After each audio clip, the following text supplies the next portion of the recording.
Id-deputat nazzjonalista Edwin Vassallo nfexx jattakka l-Prim Ministru Roberta Bela u qal li dan għandu l-fortuna u ġiet taħt stilla tajba.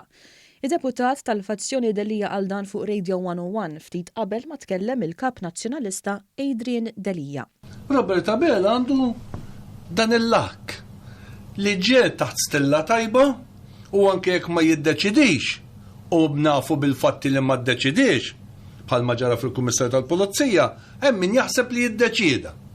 Edwin Vassallo semma l-Kummissarju tal-Pulizija li l-kariga ġiet magħżula b'sejħa pubblika u bi proċess trasparenti li faħret anki l-Kummissjoni Venezja.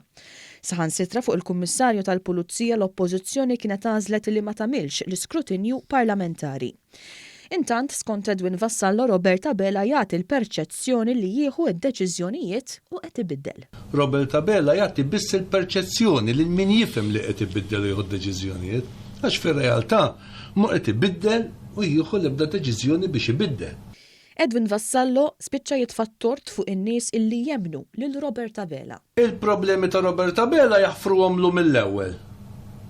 U dawk li jiddeċiedu li jżommu ma jaħfru jitkellmu fuqu. Dawn id-dikjerazzjonijiet Edwin Vassallo għamilhom wara li din il-ġimgħa stess sar magħruf li l-President tal-Kummissjoni Ewropea Ursula von der Leyen kitbet lill-Prim Ministru Malti u rrikonoxxiet li pajjiżna qed wettaq riformi favur it-tisħiħ u s-saltna tad-dritt.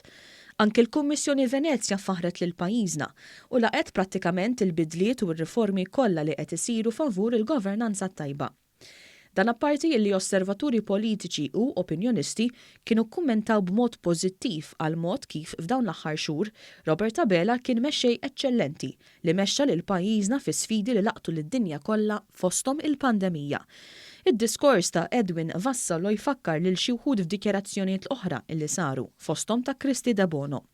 Id-deputat nazzjonalista Kristi De Bono kienet qalet li l-ekonomija ta' pajjiżna sejra tajjeb għaliex il-gvern iffurtunat. Bħalissa il-gvern huwa fortunat kif dejjem ngħidu huwa fatt magħruf li ċ-ċifri huma tajbin.